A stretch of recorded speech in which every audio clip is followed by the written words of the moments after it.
subscribe to my channel and hit the notification bell to be the first to get all my latest writing tips and videos.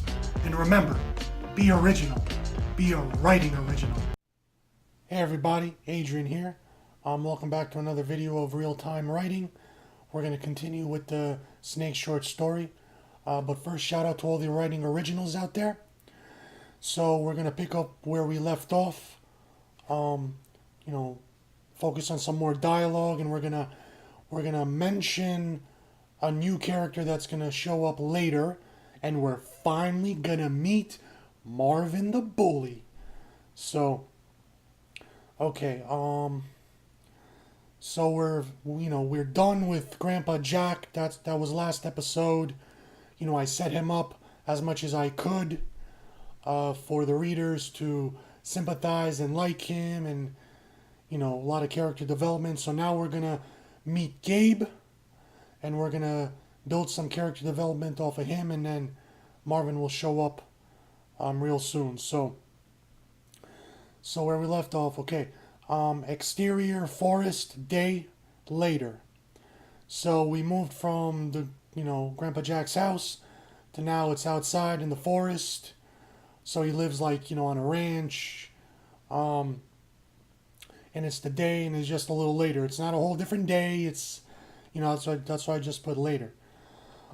So Will, our main character, finds a grand weeping willow, branches crying a waterfall.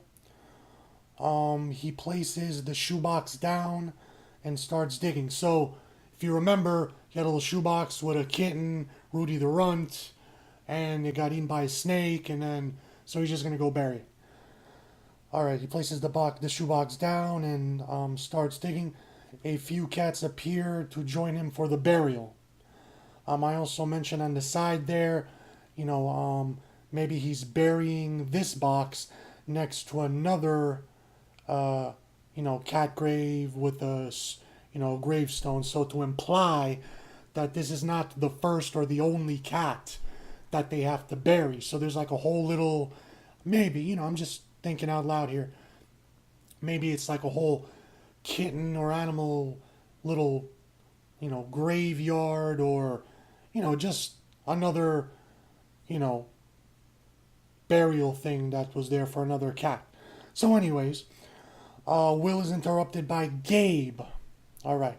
So I just did a generic or a general description of him. So he's a teen because they're all in high school. Thin but athletic. So until I figure out, more of a picture of how he looks, for now I'll stick with that. So Gabe says, please tell me it's not Toby in there. Now who's Toby? Well, you'll find out, but basically Toby's another cat that I'm going to quickly mention and set up. Again, I don't really have to, tell his life story because it's a cat. You're automatically going to like cats or animals in general. There's like a whole hierarchy of people or things or animals that you will automatically connect with without having to do much or at all character development. Maybe I'll do a video on that one time. But so Toby, and Will says, hey Gabe, no, it's Rudy. This was the smallest box Grams could find. So the reason he thought it was Toby, a much bigger cat, not a kitten, is because the box was bigger than, it didn't quite fit Rudy, who's a tiny kitten. Because that's all Grandpa Jack could find was like a bigger box. So you see, it was a little clever way of, figuring things out like that. I also made another side note. Maybe Gabe or Marvin could later say like a little thing like, oh, it's thinning of the herd because, it's the weakest one, Rudy the weakest, the runt, thinning of the herd. It's more like applying to the theme, but I haven't quite figured out how I could fit it in or if it even needs to be put in there. But so Gabe looks down to see Toby the cat rubbing against his leg.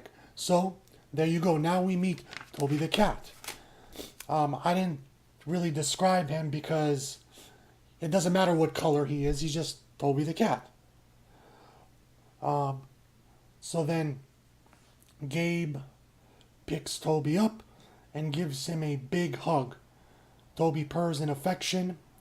Gabe relieved, parentheticals relieved, says, Toby, sorry about your little brother, but I'm really glad it wasn't you. So just like Will's favorite cat was Rudy the Runt, Gabe's favorite cat is Toby. So they each had their own little thing. Now, I don't need to give you a backstory about how Gabe, took care of or loves or some incident that happened with Gabe and Toby. Why? Well, because you see Toby the cat. He's alive. He's interacting with Gabe. You see them like he's, Toby the cat is rubbing against his leg. Gabe is picking him up and hugging him and kissing him. So I'm showing you the close affection between them. But with Rudy the Runt, you never saw Rudy the Runt alive. So you had to give a heartwarming story from the past. You see, guys, take note, because I'm trying to teach you something, you know what I'm saying? Alright, so Gabe puts Toby down, but Toby is not done showing affection. So I guess he's still rubbing on his leg, still purring, still whatever. So now Will says, where were you today? Marvin was pretty pissed you didn't show up to fight him. So Gabe says, your girl Liz told me what happened. How Marvin pounded on you to tell him where I was. Thanks for not breaking. So, see, who's Liz? Well, you're going to find out. But I just mentioned Liz. So then later when some random girl shows up, you kind of know who she is because I already talked about her. This is how you, one way of multiple ways to set up or introduce a character.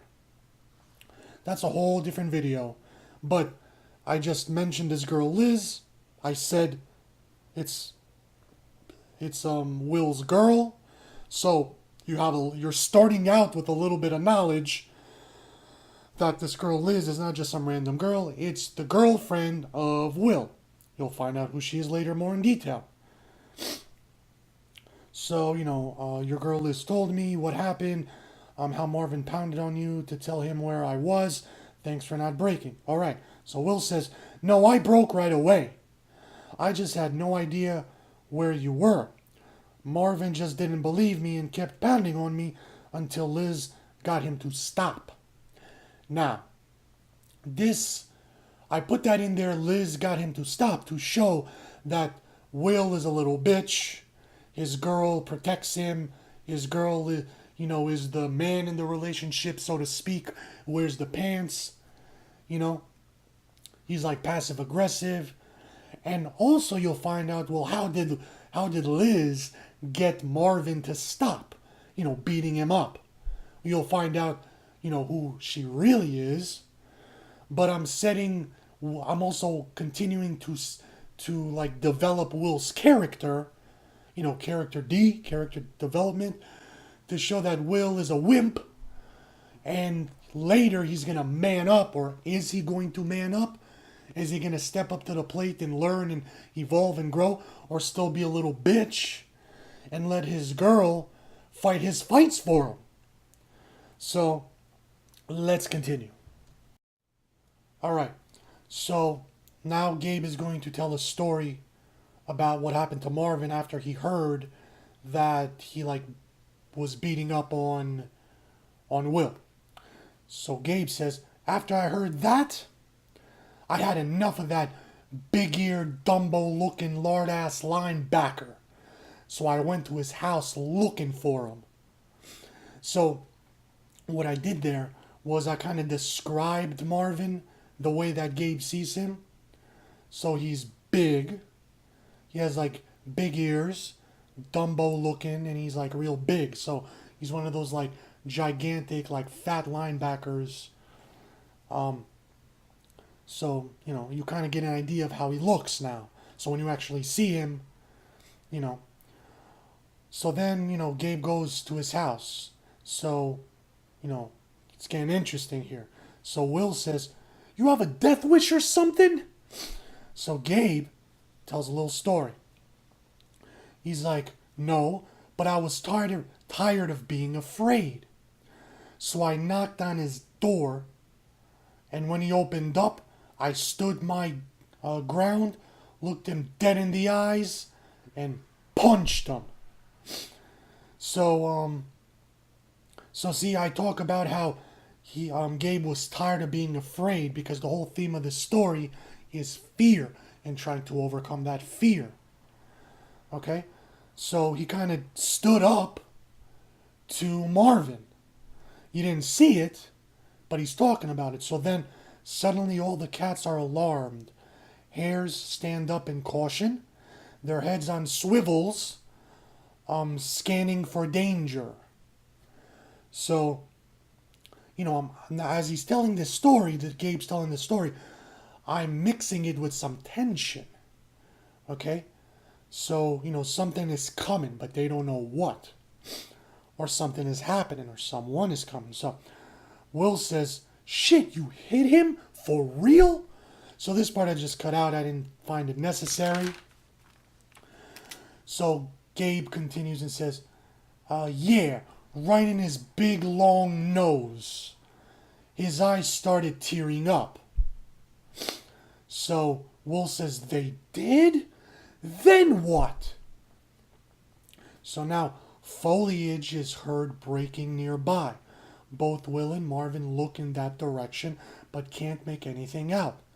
Toby the cat hisses dramatically. So whatever's coming, Toby hates whatever's coming. Toby the cat, it knows it's like something not good. It's dangerous. So, what is it? It's Marvin. So I describe Marvin for the first time. And also, yes, I know when you have a new character being introduced on screen for the first time, they're all in caps. But this is a pre-draft.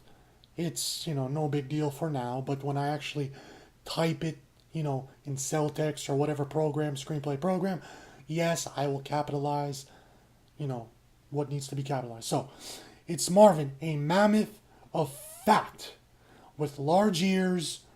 Only thing missing is a long trunk.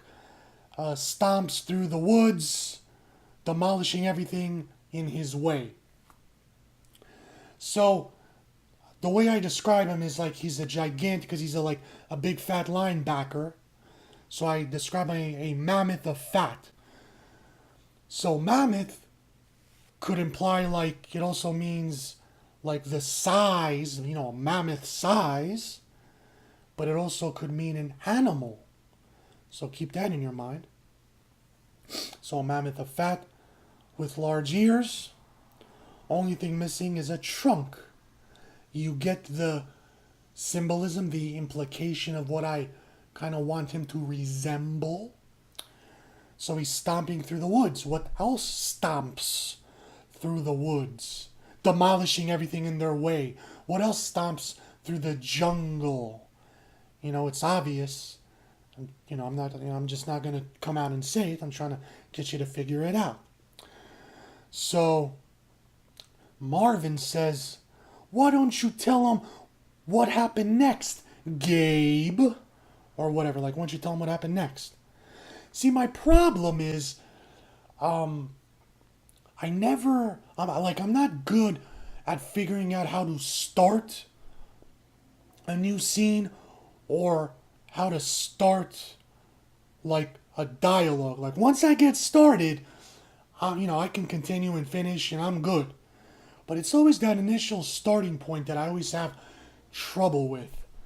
So Marvin says, why don't you tell him what happened next, Gabe?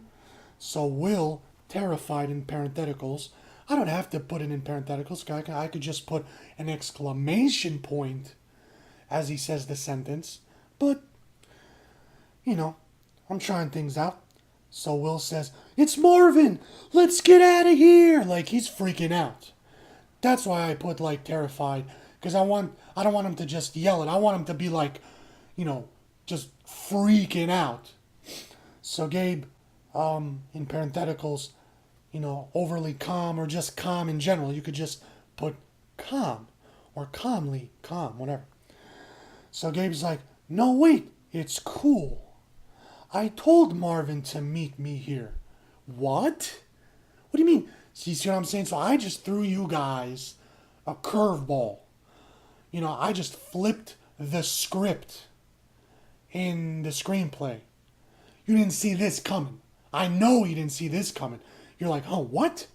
He told Marvin to meet him there after he just went to his house, confronted him and punched him in his nose? What?" So let's continue.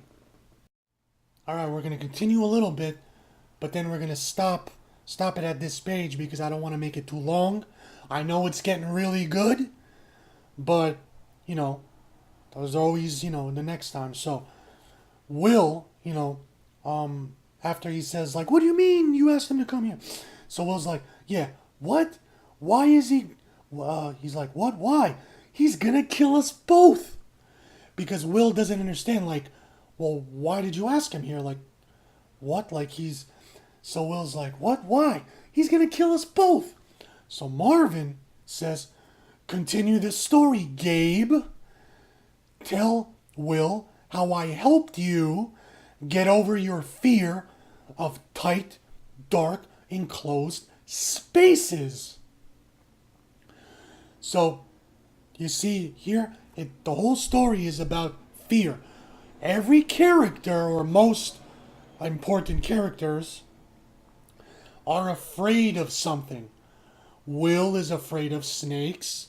We just find out that Gabe is claustrophobic. He's afraid of dark, tight spaces. Later, you're going to find what Marvin is afraid of. But basically, Gabe is going to tell the story of what happened after he punched Marvin in the face. Did he get into a fight? Did he beat up Marvin? What did Marvin do to him next? So that's where we're going to pick it up, next time, because I don't want to make it too long. But you better tune in to the next episode, because it's getting interesting already, but you're going to see what Marvin does to these poor guys. So until next time, thanks so much, guys. Thanks everyone for watching. Please like, share this video, hit me up on Facebook and Twitter, comment down below. Please subscribe and hit the notification bell. And also don't forget to check out my other videos. And until next time, remember my motto, where story comes first.